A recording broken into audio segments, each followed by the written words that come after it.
All right, we are live. Welcome in to a Victory Tuesday.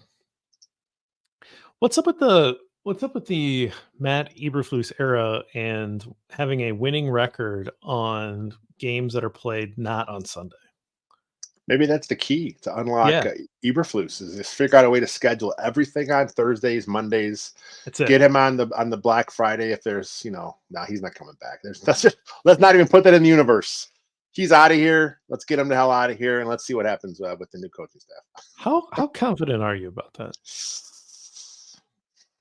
I'm Because last week you were like, "I've already talked myself into they're coming back and they're gonna yeah. make this bad." Like so now you're flipped after a win. You're flipped to I the other guess way. I don't know, man. It's so hard because the staff is just so.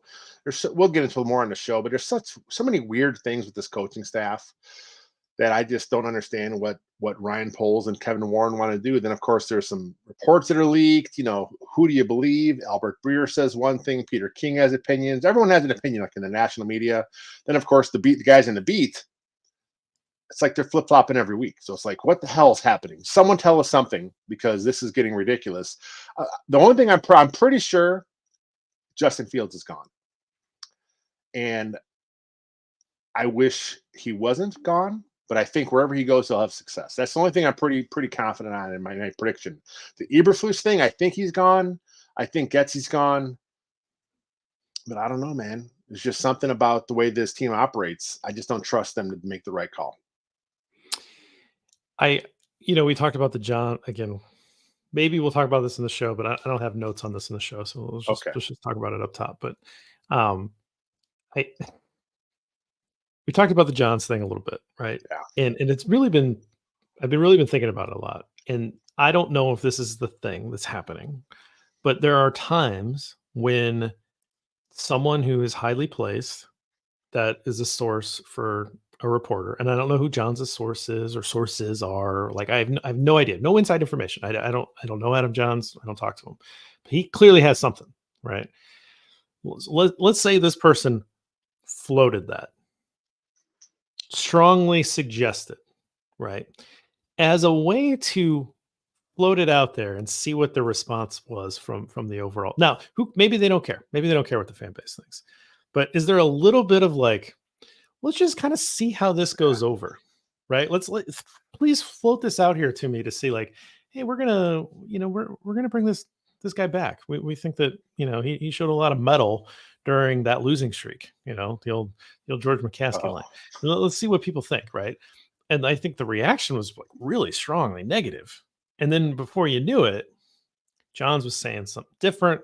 No, like they might be like, go after the Minnesota game, right? So that yeah. kind of a complete flip. I don't know if Johns was saying that, but I was hearing that somewhere. And so I kind of wonder if it was this like, hey, I just want to kind of float Let's trial just balloon throw out it there. out there, see what we can Yeah, catch. see Yeah, what yeah, yeah, happens. yeah, And if people are like, yeah, well, whatever, you got to give a guy a third year, then okay, well maybe it's not a big deal, right? yeah. But I think the fan base is burned down. But the problem with, again, maybe we'll talk about this.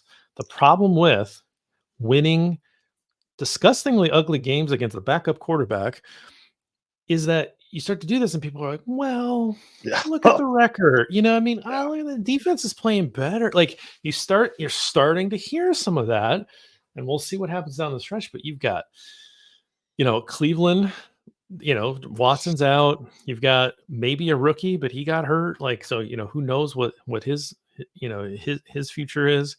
Arizona has obviously not been very good this year.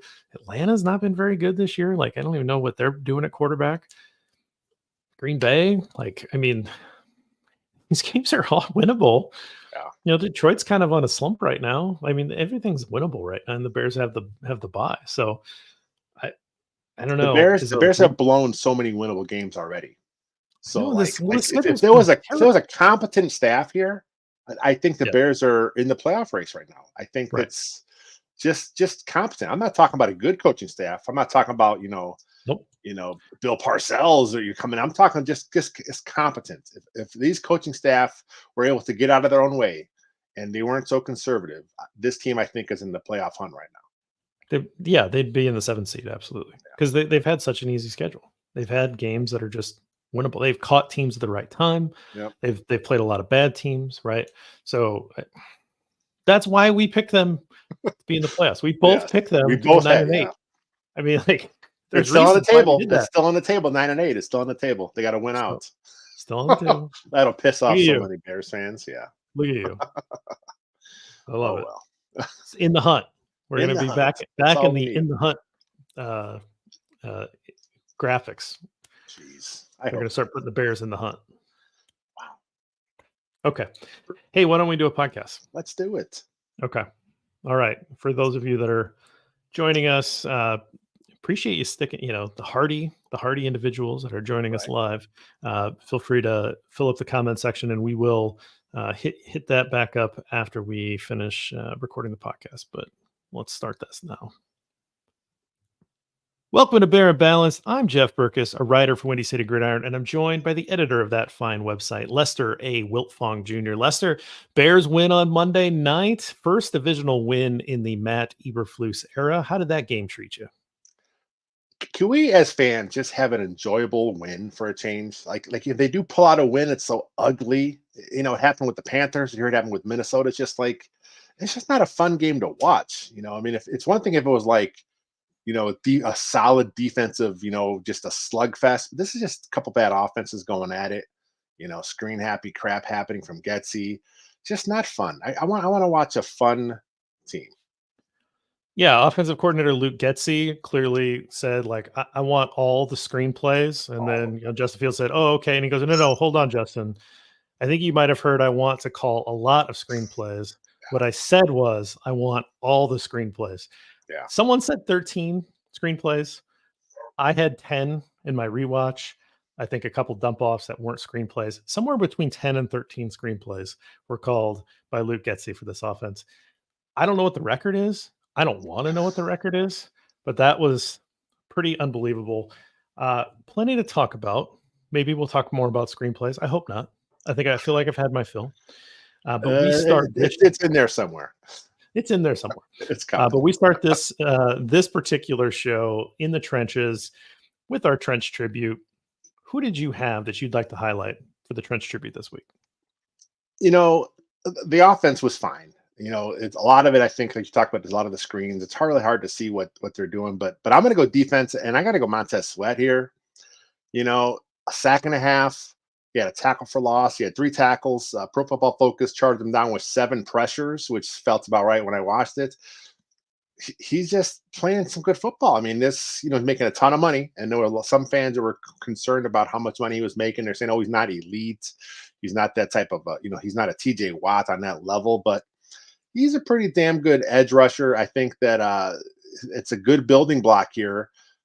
The question is how long will it take the Bears to turn things around here as far as the franchise. But Montez Sweat, man, he looks good here at defensive end for the Bears.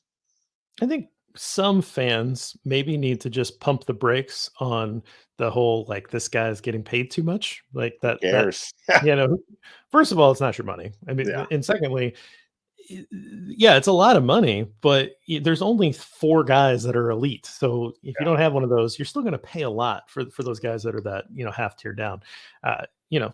Draft the elite guys and then keep them around. That's pretty much how you'd have to do it. Funnest thing that I saw about Montez Sweat, and I just don't even know if it's possible to find a comparable situation here, but Sweat sacked Josh Dobbs earlier this season. Yes. Sweat sacked Josh Dobbs in week 1 as a member of the Washington Commanders when Dobbs was the starting quarterback for the Arizona Cardinals. And now he gets another sack for the Chicago Bears against the Minnesota Vikings. Like, is there, I mean, I don't even know. I wouldn't even know where to look to try to see if there would be another situation like this where there would be a quarterback and a defensive player that would have both switched teams and then played each other again, even just like tackled the same guy, but in a different team. Right. I just think that was like really cool. I don't know who like remembered that he got that sack earlier this year, but I just thought that was a really cool little factoid that you can pull out at your next dinner party. I had Sweat written down as well because I wanted to drop that particular nugget. Yeah, it's a good one. Little nugget. I think that we also need to give a little love to Braxton Jones. Um, Yes. he's solidifying that position. You're to the point now where anytime you see any discussion about Braxton Jones, it's well, I don't think that the Bears need to worry about Yeah. going after one of those premier left tackles in the draft right now because Braxton Jones is here, and or hey, Ryan Poles found both of the bookend tackles in consecutive drafts. We don't have to worry about this. That's the level of confidence that Braxton Jones has given a lot of fans, a lot of people in the media, because he really has held down that left tackle spot. Yeah, I like what he's done. We talked about it last week. I'm at the point now where I'm comfortable thinking, Braxton Jones is your left tackle here. I mean, he's in his second year as a pro. He got better year one to year two. He had to fight through that neck injury. I mean, neck injuries are tough, man. If it's like, we saw with Tevin Jenkins, it took him off for almost a whole season. So we have to wait and see what's going to happen here. But he looks like he's come back strong. No issues so far. So, if he finishes the year strong, I think at some point this franchise is like, look, we got our left tackle. We don't have Yeah, to pick that. There's a couple that are going to go really high in the draft where if the Bears are in position to take one, they probably could. And you know what? It could be an upgrade, but like I said last week, you don't look for problems that aren't there. If you got a guy in place you're comfortable with, don't draft his replacement because that's just pointless. yeah, the Bears would have to be, in a very different position. Like they would have to have a lot more talent already, where they could say, like, "Hey, this is a clear upgrade," Yes. and we don't see the opportunity to do that anywhere else on the roster. The Bears still have plenty of work to do on the roster, but particularly wide receivers, like you still need to add to that wide receiver core to add to DJ Moore. So, again, the draft talk is still into the future. We don't have to worry about doing the draft talk right now. But let's move on to our Twitter segment, Sweet Tweets. I'm going to start off. I think we're both kind of in the same area, but I sent this out and repeat winner, I guess. Our friend Chad Vonk, he's at Chad_Vonk. He said it was fun to see a win and great to see a game-winning drive. As long as it doesn't convince anyone at 1920 Football Drive that Eberflus and Gessie should be back in 2024. And also, meh. And I thought of all the responses on Twitter, and thank you for all of you that put those in. I thought this really kind of encapsulated where I was at. Like, yeah, I like to see a win, particularly against the divisional opponent. It's been a while. I think it was 12 straight. It goes back beyond the Eberflus era. And yeah, it was great to see a game-winning drive get completed, and for the Bears to finally win one of those. Those are good things. But I really don't want this conversation to tilt back to George and company being like, well, look at the resolve that this team has, and maybe this group isn't so bad. Maybe we stay the course here. I'm just a little worried, Lester. I'm a little worried that a little bit of December luck against some bad teams, against backup quarterbacks, is going to put George McCaskey and others in a mood to say, yeah, let's just keep these guys. It's fine. They've won 4 of their last 8. They technically could still finish with a winning record. We talked about there's some bad teams on the schedule still. I don't know. I go back and forth because it's with this organization. Who knows? Who knows what they'll do? Because we've seen them do the wrong things so many times. They kept Nagy a year too late. We've seen it happen recently to know that George McCaskey's a dumbass and his decisions are going to be wrong most of the time. So I go back and forth. Are they going to get rid of these guys? I just can't see them screwing up so much of this season. And if they want to blame it on the injuries, I don't know. I guess that's part of it. But you got to look at the schemes you throw out there on offense and defense, and it was just incompetence at some point. You got to look at what they did, and you're like, why are you doing this type of play calling? Why are you running this type of defense when you don't have the talent to win? It's like, what are they doing? Like, is the talent there? Is the talent not there? It's like there's so many inconsistencies with what the coaching staff tells us, and of course, a lot of the finger pointing from the coaches. I hope they're gone. I don't know what's going to happen, especially if they win, some meaningless games down the stretch. Yeah, this is no longer about draft pick. I mean, I know that some people are sick of hearing that, and some people are jumping on people anytime that the idea draft pick comes up. it's not about draft pick. The draft pick conversation to me has always been about this Carolina pick, particularly when Yeah, they started off as cold as they did. But right now, it's about this argument that people can make to themselves about, well, it's fine. It's not so bad. That's the cartoon of the cartoon of whatever that is, the bear in the middle of the room that's drinking the cup of coffee with the fire, burning the house down. Like, this is fine. This is fine, right? I don't know what that limit is. I think people put like win totals on it, and this team can win 6, 7 games. Like, that's yeah, not crazy that the year could finish with that. And then people say, well, you said that, hey, that's double the wins from last year. Isn't that fine? And oh, they had all these, there's all of these arguments that you can make when you just boil it down to that. If you're not willing to just take a look at the context of the worst schedule in the league. Like the Bears are playing the easiest schedule in the league. This team should be competing for a playoff spot. Last year they only won 3 games, and I know they were trying to be bad, and they only won 3 games, but their win expectation was closer to 5, right? Well, what's the difference? A lot of times that's just coaching. coaching. That's Yep. not being able to make good calls late. That's being just letting teams drive down the field against you late in situations because you don't know how to close out games, right? Like, a lot of it comes back to coaching, and they were a couple games under their expectation last year. They're under their expectation this year, and so to me that says these guys ain't it. Change course while you can. Just rip the Band-Aid off and go ahead and do it. So flip it around. I think we've got a little bit about a little additional about Luke Getsy. So what do you got here? Lauren Getty. This is from Kirsten Tanis. She is at KTC 2020. I'd love it if the Bears would fire Getsy so we could see Justin without him for the final 5 games. Let Justin work with Janoko, who is the quarterback coach, of course, over the bye to tweak the offense so it plays to his strengths. Have Janoko call the plays and turn Justin loose. We have nothing to lose and can learn more about what he can do at this point under a different play caller.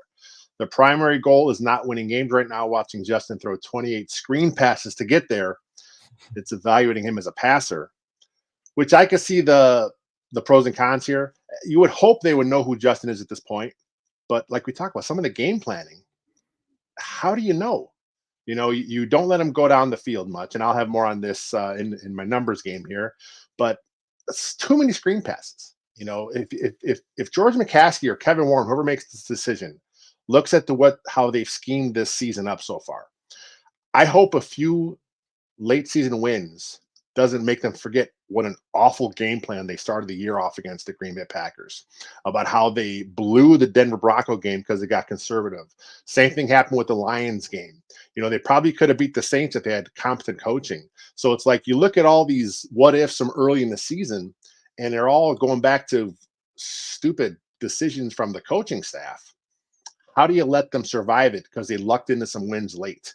Like this win against the Vikings, that wasn't because of some brilliant coaching job. That's because the players overcame the stupidity of what they were doing on offense. The defense came through because they were going against Josh Dobbs. And then let's talk about Matt Eberflus. I hear a bunch of stuff on Twitter. Oh, Eberflus is calling a great game. He's doing much better. Well, then look at how much they gave him to work with. I hope he's doing good. He's a defensive guru. Sweat, 5 day 2 draft picks. They're giving him a bunch of assets. They spend money at linebacker, defensive line. He better be coming up with a better game plan than he is. And it took him. He was kind of had his hand forced where he finally wanted to blitz a little bit, and now he scaled the blitzes back because he has Montez Sweat there. He can kind of do what he wants to do, but that's not a positive for Eberflus. I mean, I'm not looking at that like, oh, that's a feather in his cap. He deserved to stay. No, you should have been doing this you should have gotten more out of less because you're a defensive guy. Yeah, there's still an element of bum slang here, as the Yeah, term is, right? Like, you're playing some teams that are, playing backup quarterbacks, or they're not playing. And again, they've played some good football. I don't want to take anything away, but that Chargers game wasn't that long ago, and that yeah. they got absolutely just picked apart in that Chargers game, right? So, I'm not willing to just forget about entire months of season or entire years or whatever. If you're here to do one thing and you don't do that thing well, or you don't do that thing until really late into the second year, I just don't know that that's really, like you said, I don't know that that's a feather in the cap. And I'm not even sure what we're going to see over the next few weeks that's going to give us a really fair evaluation of what I don't think they play another really good offense, right? There's going to be more opportunities for this defense to assert itself, which is great. Like you say, winning an ugly game,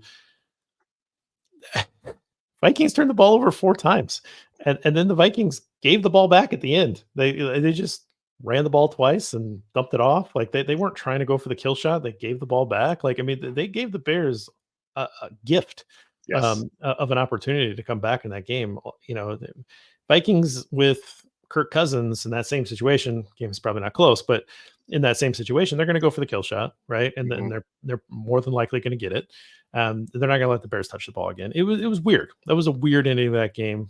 Bears, I think, were pretty fortunate to be able to get another chance to Yeah. be able to do that. So, all right, let's head up into the stats. Caught up in a numbers game. Stat of the week for you. What do you got? Mine actually will lead to the field report. So you want to take yours first? Okay, sure, absolutely. I mean, mine kind of is too, but Oh, it okay. actually is what I was just kind of talking about. So I don't understand what the heck happened on the last drive from the Vikings perspective. One, I don't understand what happened on the last drive of their offense. I don't get why they wouldn't try to go and close out the game.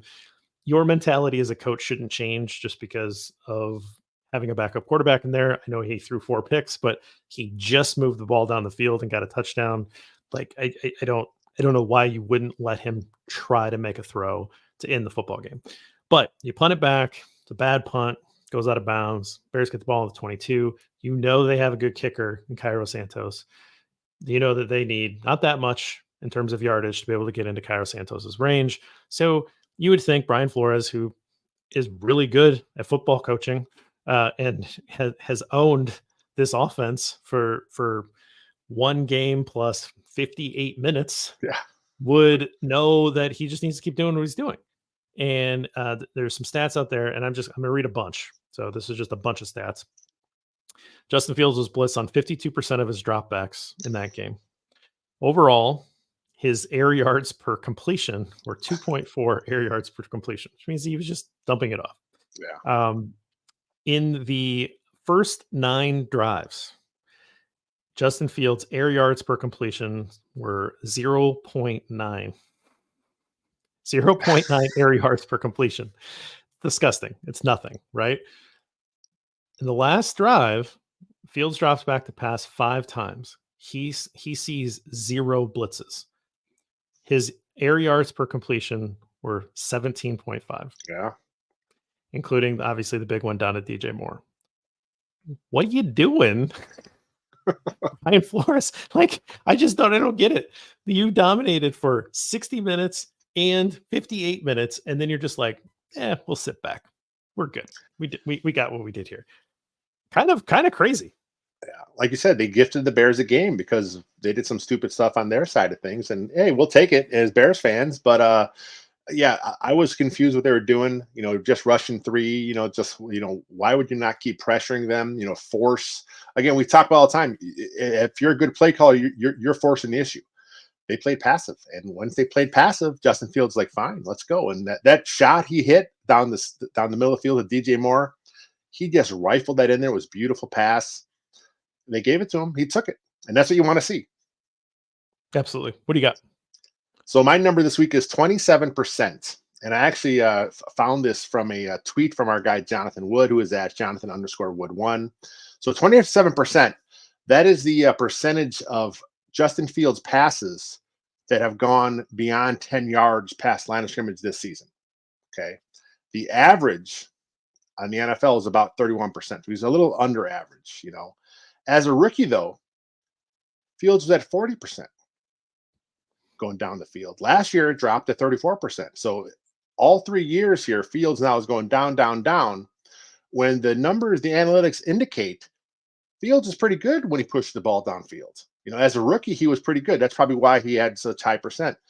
It's a gutsy scheme. It's what he wants to do. He's more of a short pass guy.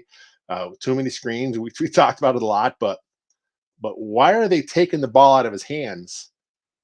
It's almost like they don't trust Justin Fields, which I don't get because we've seen him do it. We've seen him push the ball downfield. One thing you're going to get with a guy that pushed the ball downfield and wants to wait He'll take more sacks. It happens. He may throw some picks. It happens.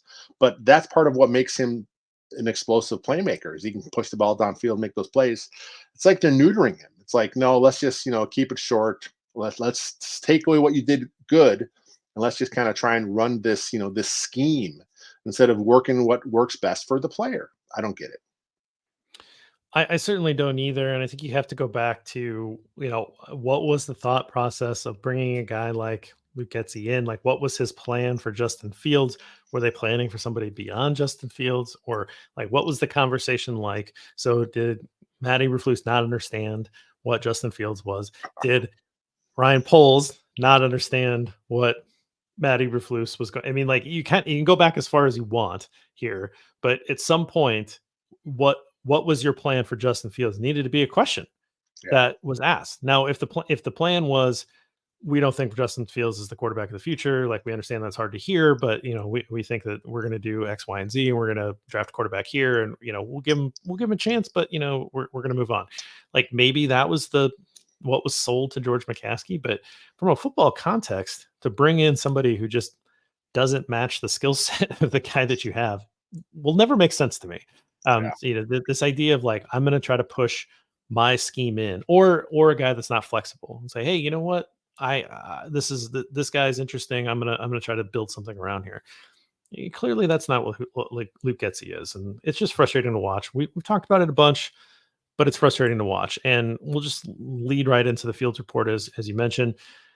27 of 37 for 217 yards. I mean, geez, that's not a it's not a great yards per attempt. No touchdowns, no interceptions. Obviously, great, no interceptions. Threw a couple into the chest of defensive ends that when they sniffed out the double-digit screens that were called in this game, but no touchdowns. I think that's a pretty big issue, particularly again, if you want to slowly march the ball down the field and then get into the red zone and then drive stall out. That's an issue. Took 3 sacks, lost 18 yards on those sacks, carried the ball 12 times for 59 yards. Overall, just not a particularly impressive outing from a stat standpoint. I think he was doing some crazy Houdini stuff to try to escape some sacks early. They got him a couple times. Moving on. The runs, nothing really broke that much. A couple of first downs, but overall, I mean, you're talking about a kind of a Tyson Bagent game plan, and then ripping one pass at the end to put him in field goal range. Yeah, I had the same feeling when I was watching the game. Like, why are they doing so many screens? And like you said, he should have probably took more sacks. And some of those sacks, obviously, when I have a chance to go back and watch all 22, he took 3. Is he holding the ball too long? Yeah, because that's what he does. He's trying to make a play. You got to take the good and the bad. We kind of saw the Tyson Bagent experience where the ball's out quick, quick, quick. It doesn't matter if it's going to the other team. It's getting the ball out quick as he can. Let's get the ball out quick. Let's go through our progressions really fast. And we saw Fields do some of that. But we also saw 14 passes, behind the line of scrimmage. There's just no point of that. It doesn't make any sense. You want to see more out of Justin Fields. And like we talked about earlier, I hope they're not still evaluating him. They have to know who he is at this point. And if it's not their guy, it's not their guy. Like I said, I think that the Bears are going to move on. I just hope that they move on with a clean slate altogether. And I'll wish Fields well wherever he goes. I think he's going to have success wherever he lands because he's going to go to a place that want his skill set, and they'll build something around it. That's the kind of guy he is. That's what the Bears should have done with Getzey, but the plan was flawed. I think as a football fan, which I think I am probably first. I mean, I'm certainly a Bears fan. If those of you watching on YouTube can see by the background and the attire, but the idea that like I just want to see really good football, and I like football players being put in a position to succeed. I certainly am invested in this person, and we've talked about this. I was never really invested in Trubisky. I did not really understand the pick, and I, obviously cheered for the success that they had early with Nagy. All that, I'm in for the ride. I cheer for the laundry. When he left, I was like, whatever. Like, it's fine. I don't I don't think he's going to be anything, and I'm not worried about him. Wish him the best, but I'm not really invested. I kind of feel like I might be a little bit more invested in Justin Fields if he goes Same. somewhere else Yeah. because I want to see what another coach can do to try to unlock this and build an offense around the skill set because I think he's shown something that's an elite trait and I would like to see if a offense can be built around it because in my mind it can be. Now if another guy takes a shot and it doesn't work out or he kind of bounces around the league, okay, maybe it just never was going to happen. But I in my mind it's just hard for me to reconcile this kind of amazing athlete that has shown so much cool stuff on the field that you can't build something out of that. There was just so many missed opportunities against the Vikings, who were playing so many guys up tight. They're blitzing a lot. There were no jet sweeps. You want to stress the edge of a defense, and they're all condensed like that. And then if you break them around the edge, I mean, the Bears have some speedy guys that are good with the ball in their hands. So let's get them the ball. There were no run pass options. There were no read options really. I mean, there were a few, but just a aggressive team like that, you've got to do that kind of stuff against them. And then where were the slants for Justin Fields? You got everybody up tight. Matt Eberflus talked about it in this press conference yesterday. They asked him about all the screens, and he even said there are a lot of ways you can attack a defense that wants to play. Everyone up tight in the box, that want to blitz a lot. A lot of ways you can attack. Okay, well, all you did was do screens. What are those other things you could have done? I wish someone would have followed up with that question, but it didn't happen. But I don't understand that game plan last night was just very strange to me. I didn't understand it, especially when you look at how condensed they were. And there were so many times they had like a trips or they had a 2x2 where you could have run like a double slant, and it was like it's like wide open, And if it's not there, at least you have your hots built in where if the blitz comes. But it just like I said, I want to get this all 22. I want to see how actually it looked because there looked like there were a lot of missed opportunities for different plays to be called. And to your point, if you hit an open slant, then that is a route that we have seen other teams run successfully to break for Yes. huge yak, right? I mean, you get Yeah. the ball into DJ Moore's hands, he breaks a tackle, and before you know it, he's got 40 yards, right? Like, but you're not giving your playmakers those easy opportunities. There was a few plays where Fields made a good play to avoid or read it out or whatever, and then here's a static route, right? I mean, like here's more at the top of a route standing still because that's what the route is, and then he's going to get tackled pretty quickly, right? Whereas maybe let these guys use their natural playmaking abilities and get some of that yak that has been successful in other points of the year. But no, not quite sure what the game plan was here to, again, all the screens. All Etsy the wanted all screens. the screens. Every All screen. right. We'll take a quick break. Other side of this, we're going to do everybody's favorite segment, the Three Bears. Stick with us. All right, Lester. Hot bowl of porridge, cold bowl of porridge, and just right. I actually kind of had an interesting time trying to come up with my answers for these Yeah. because I saw some stuff on Twitter like, "Hey, this is my guy for hot bowl of porridge," and I'm like, "Well, I don't know. That's kind of a typical game for a guy like that. I don't think that's a hot bowl. I think that's just a just right." So, kind of curious to see where you went with this because there were some good performances. I'll let you start off. Hot bowl of porridge.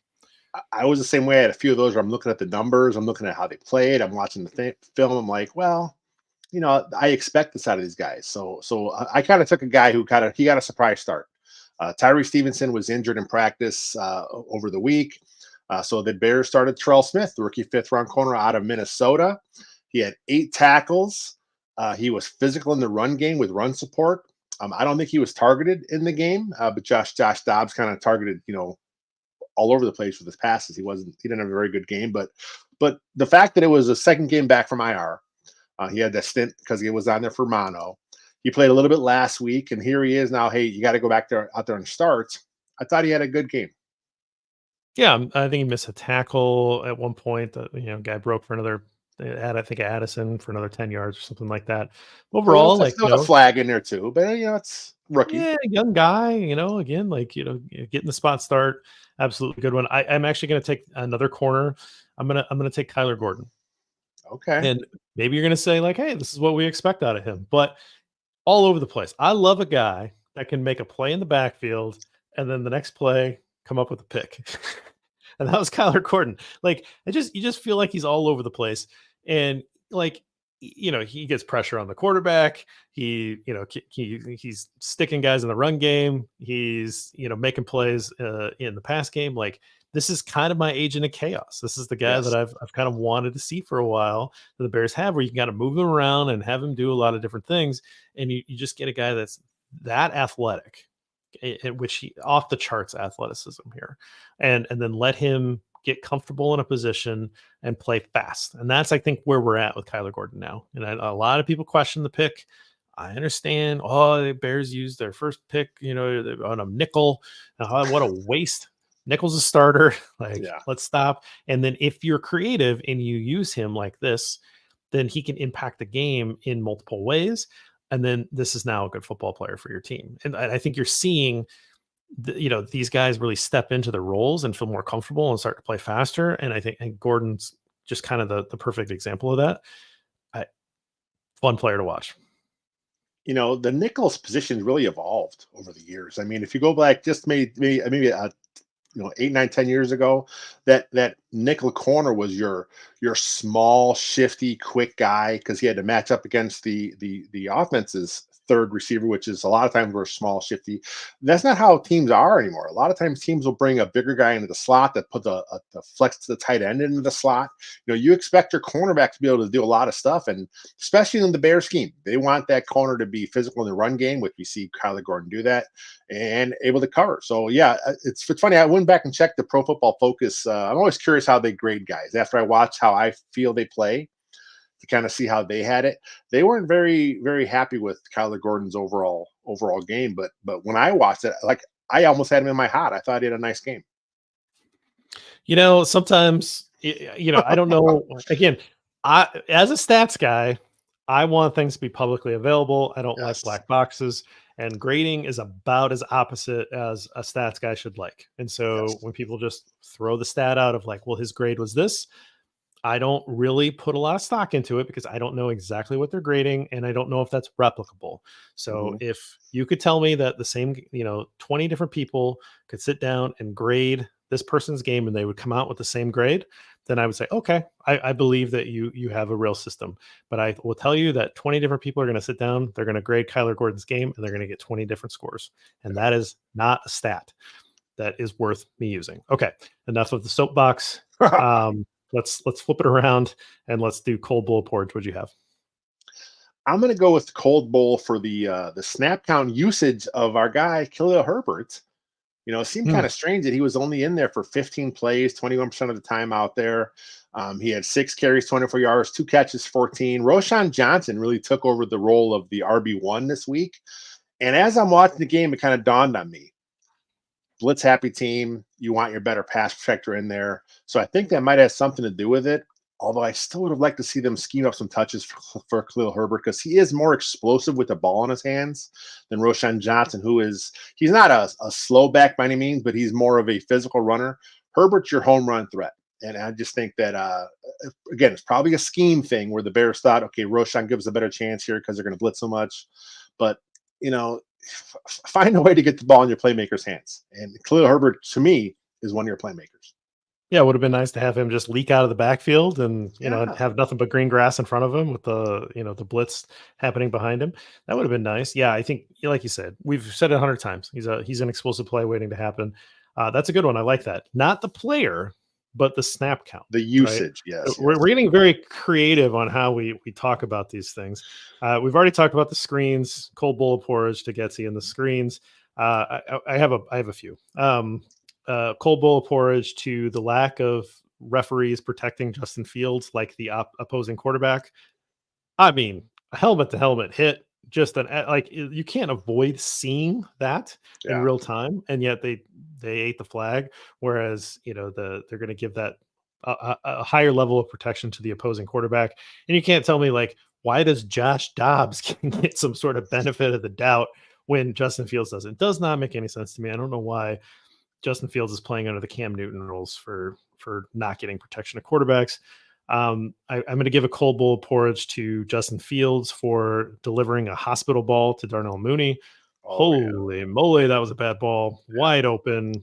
and led him into a hit. Just a good thing that Mooney wasn't hurt on that one. And then I wanted to give another officiating cold bowl for the taunting call on Kyler I'm Gordon for glad you a went there. broken helmet. What is happening? Hey, you got to pick that one up. You got to eat it. I mean, like, come on. Like the guy's face mask was broken and like sticking up the top. I think you have to use a little bit of common sense. Like, oh, okay, like his face mask was coming off. That's probably is something that would trigger like, what the heck is happening? I'm going to take my Yeah. helmet off. Let's use some common sense here, Stripes. Like that doesn't make any sense to me that they didn't pick that up.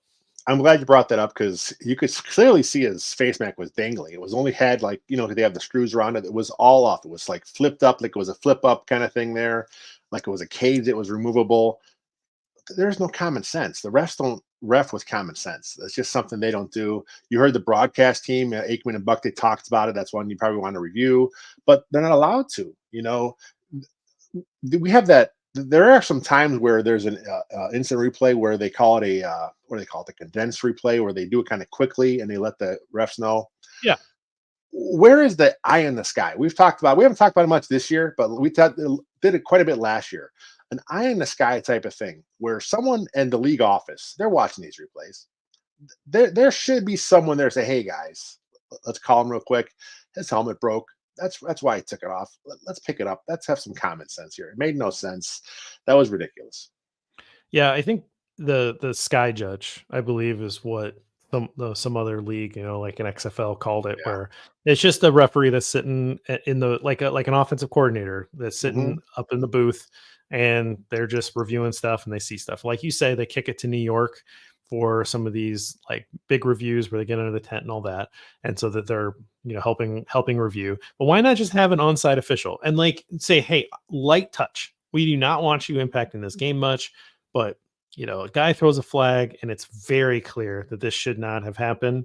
Just like, hey, pick that up. Like that's nope, you saw that wrong. I get why you threw it, but pick it up, right? Yeah. This is also my dream of like I should just be employed by one of these NFL teams, and all I do is I say, don't throw the red flag here. The squeeze is not the juice isn't worth the squeeze here, man.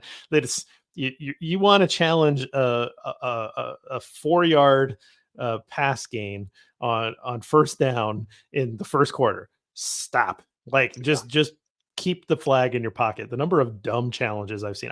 You should just pay me, pay my like travel and like room and board and like a little bit of a stipend, and then I'll just watch the game, and like once or twice a game you call me and be like, hey, is this worth challenging? And I'll just be like, no.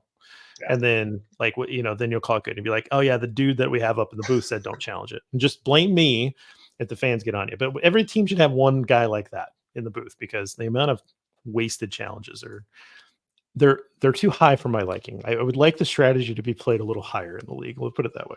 I think some of these head coaches, like if they feel they have an easy one, they don't care. They just want the stat. They want it to go on the Pro Football Reference page showing they're 1 for 1 in the game. I think that's all some of these guys care about is they want to be right. Where it's like you said, sometimes game situation, it's not worth it. No, because you want that. You don't get an unlimited supply. So Yes. you might want that in the future. Like it's a game theory thing. Anyway, okay. Bowl of just right. Who got it for you this week? Jalen Johnson, you Okay. know, 3 passes defensed, an interception, 3 tackles. Yeah, he dropped one. He's not a receiver. Corners, they don't catch everything they're thrown their way. But he has shown this year that he deserves to get paid. And it's funny because the Bears have a couple rookie corners. Tyreek Stevens is playing pretty good. Terrell Smith, I talked about him earlier. So some of the Madden-esque GMs will say, oh, you got his replacement. Let him walk. No, you've got 3 good corners. Sign Jalen Johnson. Figure it out. You got these 2 guys on rookie deals. If they don't play much, hey, that's too bad. You got quality backups now, which is what good teams have. Pay Jalen Johnson, get this guy his money. You got Tariq Stevenson, Terrell Smith battling out for the other corner spot. You got Kyler Gordon in the slot. That's a nice cornerback room. Don't let him walk. That's just dumb. That makes your team worse. Yeah, stop creating holes where there is none. Start Right. rewarding your homegrown players. All of those things. Absolutely, he's one of the guys that I had written down. Again, yeah, would be great if he would have had that one that looked like it could have been returned for a pick six. Same with last week. A couple of opportunities to really put yourself into a higher level conversation, right? Like, people are talking about that bland guy from the Cowboys who has like an unbelievable amount Yeah. of interception returns for touchdowns. Like, people like that. Pick sixes are fun, right? That gets you on the highlight reel. You got to take advantage of those opportunities. Hopefully, more of those will come his way. But whew, boy, that would have been nice. But he had the one pick, which was nice, right? Like, he Yeah. came off of his receiver, drifted back. Dobbs throws a duck, which, man, that I hadn't watched a lot of Josh Dobbs. I will admit, not a great ball. He does not throw a great ball. So that was great. It kind of fluttered up there, Jalen made a really nice play on it, drifting back, and taking that away. But then I think the one that we're not talking about is the tip. Like, makes the play where he was the guy that in coverage that tipped the ball in the air Yes. that Edwards TJ. Yep. intercepted. That is Yeah. a really nice play because he's not swatting it down. He went in to Popping it tip up. it up. He Yeah. popped it up. Like that was, to me, that was the play of the game. That was really cool. And I love that he did that. So again, I don't know. Like, I don't see that very often where a guy's like trying to play the tip drill. Thought that was really cool. Yeah, it makes sense. Like I said, we got to pay this guy. They got to find out a way to Damn. pay him. Yeah, and we've talked about a lot how you don't want to put too much money into the defensive side of the ball. This is a guy where he deserves it. He's not elite, he's not an all pro, but he's a damn good football player. You reward those guys. Again, it may come down to he's asking for too much money. If that's the case, you got to make a business decision. But if it's workable, man, I would love to see the Bears bring Jalen Johnson back. Unfortunately, I think that they've cost themselves money. They Yeah, they probably could waited. have locked this guy down early, right? Yeah, When we had talked about this. And this is not hindsight when you're talking yeah, about it at the beginning of the year, where it was, hey, Cole Kmet, Darnell Mooney, Jalen Johnson, who do you want to resign? And, from the start, I was Jalen Johnson. It's Jalen not even a Johnson. question for me, Yeah. right? You prioritize Cole Kmet. I get it. It's fine. You got him, but you have more than enough money to sign another guy.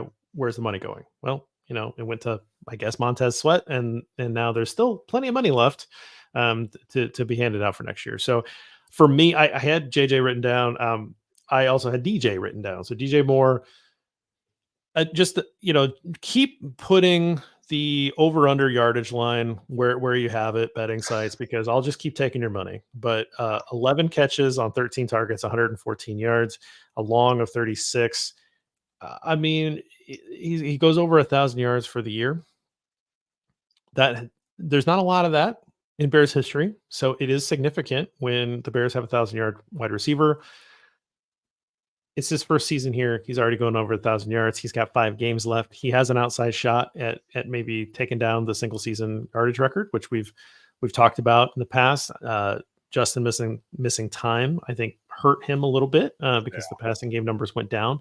But plenty of opportunities here in these last 5 weeks to be able to capture that particular record. So again, I expect this out of DJ Moore. 100-yard receiving game is at this point what I expect, because he is that good. He's going to create yardage for himself. He's going to catch what comes near him, and I think he's established himself at a higher level than he was. Like, I think people just slept on him in Carolina.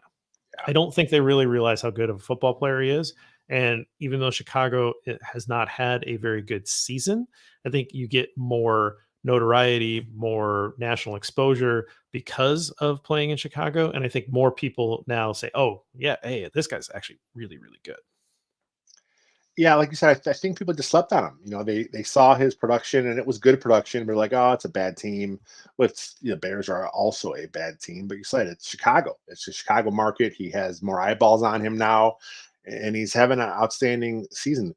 We always saw him as a legit number one. Yeah, he's not 6'4". He's not this big X receiver that some people they think that's what your number one is. He's a number one receiver. He's shown that this year, and I think it's whoever's here next year quarterback, and they're going to have a great playmaker to work with.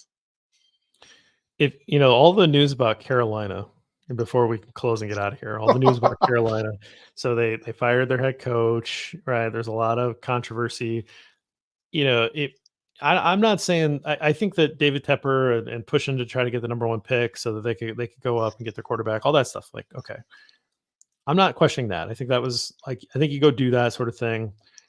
I'm curious if they regret their choice of letting DJ Moore go, and I wonder if they could have used Brian Burns as a trade chip instead, and said like, "Hey, we really want this wide receiver for our quarterback that we're going to draft, but we're willing to give you this premier edge rusher instead." Like, I don't know what the conversations were. I don't know if Ryan Poles. Hey, we've heard like Ryan Poles was only in on DJ Moore. Like, I don't know, man. Like that. I don't think you get an option of a premier player at one premium position versus another premium position. What you do in that situation, but I I'm just kind of curious if they had it back, if they would make a different decision. You would think they would want to because that offense has been atrocious, and a guy like DJ Moore really would help out a young quarterback. And you got to think that Eberflus probably would have rather have had the edge rusher because that's who he is. I mean, that's the kind of coach he is, and it seemed like Ryan Poles kind of brought him in, and so yeah, there was some rumors that they had a player obviously they wanted to, whether it was Moore, whether it was Burns, whether it was someone else. I think there was another Brown, Brown, their yeah, defensive the D tackle. tackle, Yeah. yeah. So yeah, there was some options there. I'm glad it was Moore. Worked out good for the Bears. I mean, the record's not showing in Chicago, but that's a nice building block, and he's definitely going to be in the Pro Bowl mix, and strong finish. He could be in the All Pro mix, and those are the guys that get the big money, And I gotta say, like, kind of a unassuming, quiet superstar. right? Like he's Yeah, not he's like a chill. typical Yeah, diva wide receiver. He seems super chill, which I think Bears fans should appreciate. So yeah. I don't think Bears fans love diva wide receivers. Just a No, hunch. yeah. All right. Before we get out of here and turn it over to the YouTube comments, anything going into the bye week that you want to talk about? I mean, it's a bye week. The Bears have a chance to kind of reflect and relax and catch their breath, and so do we. I'm not sure what our schedule is in a podcast. I know we got some cool stuff coming up here. Um, Mason has the team doctor for the Bulls and several other local professional sports teams. Is going to be on his bare bones coming up this week. Bill has Brad Biggs on this week. So we still got stuff popping on the podcast channel. Taylor's got someone lined up. I'm not sure who she has this week, but yeah, there's still stuff going. The Bears are on a bye. We'll still be here doing our thing. We are taking a bye week, though. We are taking a bye We week. will not be here next Monday. We will be doing something other than this. So that's nice. We Yeah, will take our bye week, but we will be back to talk about Lions Part D Lions. Duh.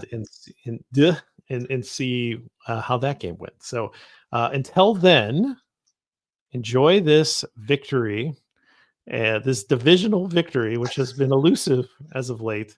We'll see you on the other side of the bye. Until then, bear down.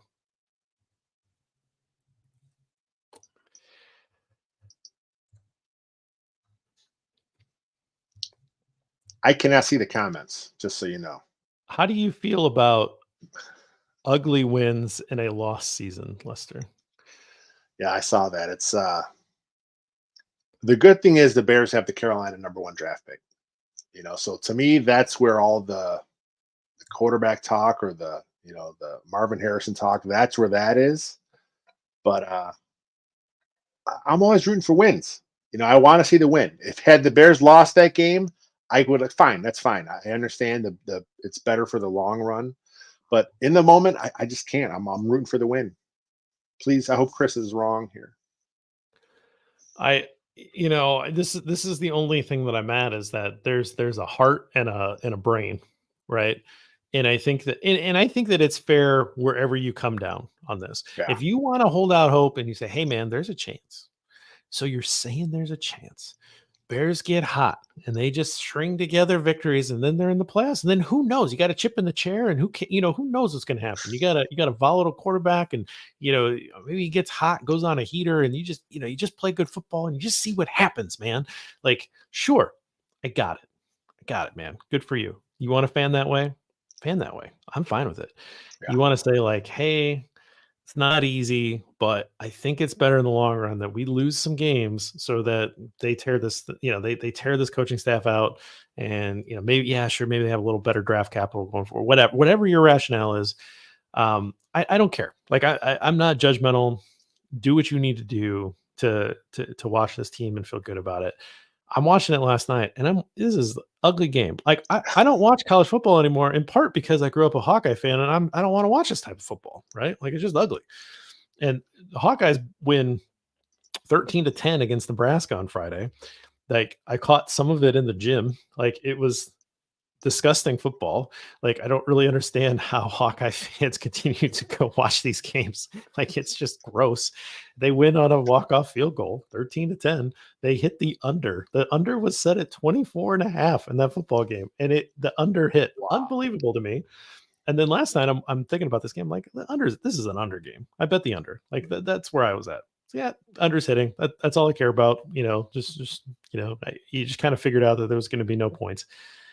And it's just ugly. And I guess I would have wanted a little bit more, like something to just feel better about with Fields and the offense. And I mean, look at the stats, and yeah, Moore had a lot of catches and got a lot of yards, and that's great.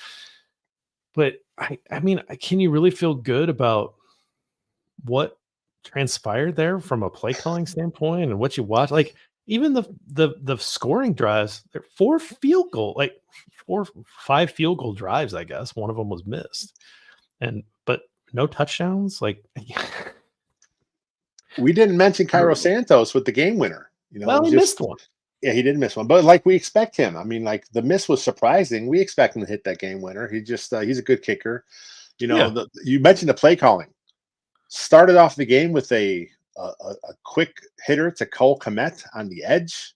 His first play of the game is a tight end screen.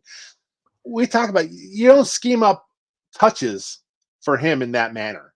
If you want to scheme up touches on a play action rollout coming across the field on a drag, something it's a mesh concept where you get Kmet open that way, that's fine. I don't want to see a tight end screen from this Getsy and from Cole Kmet. And I'm a big Cole Kmet fan. I like Cole Kmet.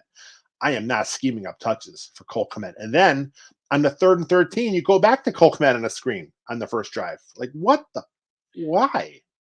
The idea of like, we need to give Cole Kmet the ball, and he's not going to be on the move, where he's going to be standing still. Like I've used this analogy before, but you played Mario Kart, right? Yeah.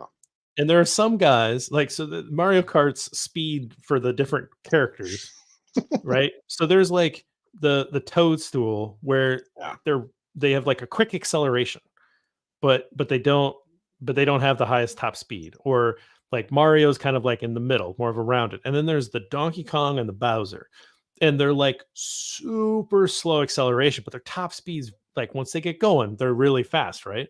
And like there's a little bit of like throwing to a guy like Cole Kmet, where you don't do that on a route where he catches it standing still, because then he has to get himself up to speed after he makes the catch and puts the ball away, right? Whereas like what you want is a guy like DJ Moore or Scott or somebody like that who's like, whoop, like they can go. Yeah. And so like it doesn't make sense. Don't throw the ball to Bowser on a screen. Like it doesn't make any sense to me. So and there was multiple times where it's like, oh, we're just going to throw it to him and he's standing still, and then he gets tackled right away. Oh yeah, no kidding. Yeah. He has to be, if you want him to gain extra, if you want him to just catch the ball beyond the sticks, that's fine. Have him run a route beyond the sticks. That's fine. But if you want him to like gain yards, you need to have him catch it while he's moving. That's my new, he's now Bowser. Like that's the new thing. So I want to like answer this though. And I think this, it's on the table. This is like, I can't be sure until he's fired. Okay. And I heard a small rumor that maybe if the game went poorly in Minnesota, that they would pull the trigger at the bye week and just say, okay, we're just going to pull the Band-Aid off and we're going to get rid of him. I don't know if that would have happened. But so there was a part of me that was like, can I get some certainty here? Because I think that George McCaskey is emotional enough to say, well, he beat Minnesota and he beat Green Bay down the stretch, and they beat Arizona, and they won. They doubled their win total from last year, and boy, doesn't that defense look pretty good, right? Like there's enough potential to happen where they bring it back, and like you say, you think Fields is gone. Well, then if that happens, and you're going to bring this defensive coach, who's kind of seems like a goober, and and he's got like, are you going to let Getsy stick around and then let Getsy coach May or Williams, right? Like, what is that plan? Right? This is a disgusting plan. I don't like any of it. Either keep them all or get rid of them all. Same. And as Chris says, the unknown actor here is Kevin Warren. That's the number of people in our orbit, Lester, that have said like Kevin Warren's not going to sit there and let X, Y, and Z happen. I'm sorry. Do you know exactly what Kevin Warren might be here to build a stadium? Yeah. Kevin Warren might be here to have negotiations with all these different Chicago cities that want to have the stadium sited there. Like, I don't know. We don't know because nothing's happened yet. Right. So we don't have actionable evidence of what he's here to do. So we'll That's the see. key. That's the key. Actionable evidence. I like that because we don't know. We've heard that Kevin Warren had, more to do in Minnesota. Yeah, he was there. He got the stadium deal done for the Vikings, but he also did other things. He was in the Lions front office. He was in the Rams front office. And from what we've heard, he's more than just that guy. He's more than just hey, I'm just here for the numbers. He's not another Ted Phillips. We hear he's a football mind. He knows what he's doing. That's what we hear. But until the evidence is there, until we see him actually make a move and say, hey, you know what? It's unacceptable. This season should have been a building off of what happened last year, and instead it regressed. I'm making a change. Until we see it actually happen, it's hard to say. Cornelius says defense has caused 9 turnovers in the last 2 games. Looks like defense turning the corner. Look, I don't want to take anything away from the defense. Yeah, Turnovers are there's a little bit randomness, right? In that, and could have been more, right? Like there were more on the table. Part of it's quarterback play, handing you some of these, and part of it's players making plays, which is great. And then here's the point: they lost one of those games. Yeah. And they barely won last night. Like, I'm not like a style points guy. A win's a win, a loss is a loss. They all kind of count the same. I get that. But if you're really evaluating expected performance at the end, when you look at the stat sheet and you say, oh, dominated time of possession and had this many, the turnover, won the turnover battle by this. My score prediction is you won by 2 scores. You won by 3 scores. And they lost one and they won one by 2 on a last second field goal. Like, that's not good. Like there's something else wrong with the overall game. If you have that much of an advantage in the turnover differential, but you're not showing it on the score sheet. Yeah, this team they're just coached so poorly. It's just I hope Kevin Warren's in charge. I hope he makes a move. And I mean Ryan Poles, did you see them by now? The video is shared all over Twitter and social media. Him hugging Fields in the game after the game over, and Kevin Warren was in the locker room listening to Eberflus' speech, and you're like, everyone has the body language police out trying to figure out what does this mean. I hope it means nothing. I hope they're just they're part of the team, they're part of the Bears, they're doing what they got to do now, and I hope at some point they can make a move. Chris has another. I haven't heard this, but story going around Twitter a few days ago was that Jim Caldwell had a plan to build around Justin. If remember, Jim Caldwell is one of the 3 finalists. I don't know that Jim Caldwell was like the guy, the choice of those 3, but he was the one offensive finalist. Guy, yeah. So there is that. But Poles wanted Flus, and he said he'd go to Minnesota if he didn't get his choice. And then again, at the time, there was, Minnesota was very interested in Ryan Poles. So maybe they were kind of locked in on that. Maybe that happened. I haven't heard this. That's an interesting theory. I don't know that, part of my defense of Poles has been that he was given a short list of finalists and said, you pick from this group. But if he came in predetermining who his coach was and he had locked in on Eberflus, that would change my opinion very, very strongly of Ryan Poles. Like, again, you can judge what he's done. There's been some good things. There's been some bad things. Every GM's going to have that. But if this was the play that he made, I don't love that. If this is the case, I hope Poles is smart enough to realize when he talks to Kevin Warren, say, hey, I had three choices. I picked the guy I thought was best at the time of these three. I would not lead with, he was my guy from the start. I hope that he keeps that to himself, because that is something. It kind of goes back to like Ryan Pace. When Pace and Nagy were here, I thought Pace should have fired Nagy that last year. That might have saved Ryan Pace's job. Distance yourself from the guy making the bigger screw up, who's more out in the public. So I think Poles here, he has to be saying, look, Eberflus was my guy because that was who I had to choose from at the time. I like the culture. The players are in, but he's not going to get us to the next level. He is an A to B guy. I think we need to go get another head coach. I haven't done a cloudy over under in a while. How many So wide receiver screens does Getsy call in the next game? Over under at 14.5. I'll take the under. Again, I counted 10, which is an astronomical number. Courtney Cronin, who's that was the stats I pulled. I don't think I gave her credit during the show, but she was the one that broke that down on Twitter, and she said 13 screens in her original tweet. I think that she may have just looked at the chart and saw behind the line of scrimmage throws. Like there was a dump off. That was definitely not a screen. Like there was a couple plays that weren't screens, that were short throws. But I also got kind of bored in the rewatch. I hate to say that. And like I have a little tally mark, on my sheet here. Little tallies on, I may have just missed one or two, but I had 10, she had 13. It's the answer is somewhere in that range. Next Gen Stats had down 14 of 16 attempts behind the line of scrimmage, were both career highs for Justin Fields. And then there were another one that was like just over the line of scrimmage. A lot of those screens, you're not sure if they're screens or if they're just like quick, like a smoke route, maybe something, again, we don't know. We're not in the huddle. We don't know what's happening in there. Some of those could have just been, hey, if you got some room, I'm going to just turn and throw it to you. We saw Aaron Rodgers do that ton in Green Bay, of course, where Luke Getsy came from. We'd like to see more of that. If the guy's giving you like a 10-yard cushion and it's first down, turn and throw and get that ball out to your playmaker's hands. Any way to get the ball in a playmaker's hands to me is good. But this game plan here was not the way to do it. Chris says if Jalen Johnson made those 2 pick sixes, she'd have no problem paying him.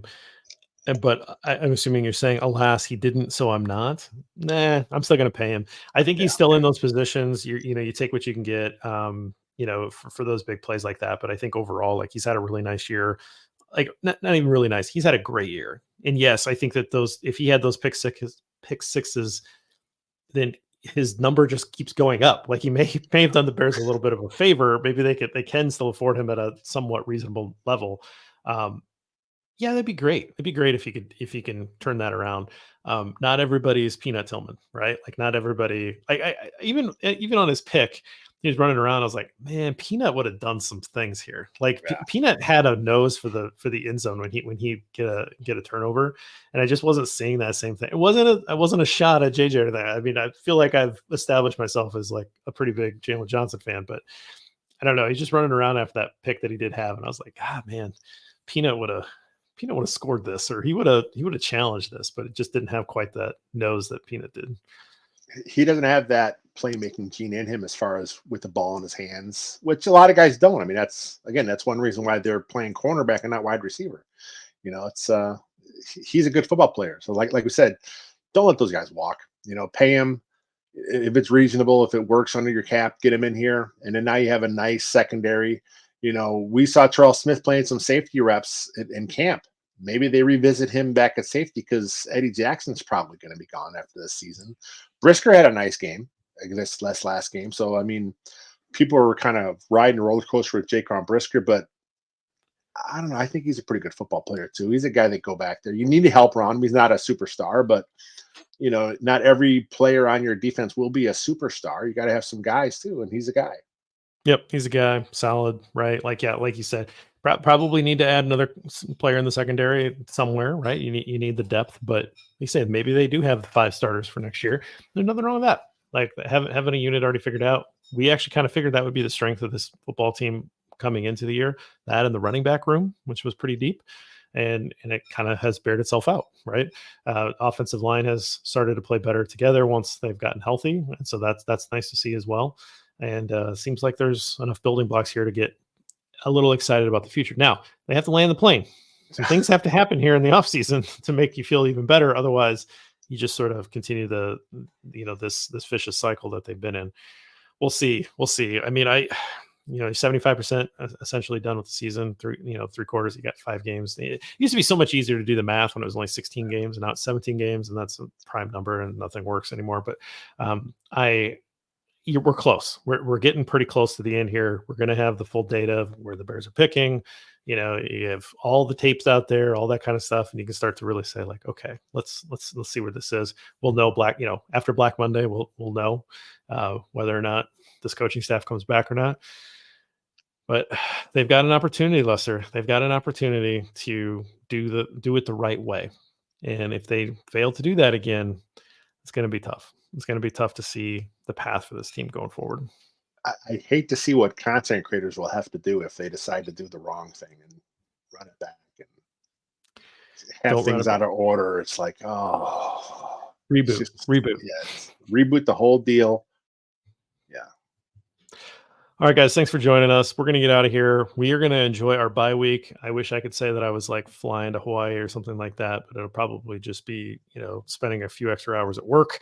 But we will be back in a couple of weeks, and we'll be talking about the last 5 games. Kind of hard to believe that we're that far along, but we will land this plane either way. We'll see what the Bears and Ryan Poles can do. So the playoff push is on. There you go. The Bears. They're not eliminated, my friends. There it is. Let's go. See ya.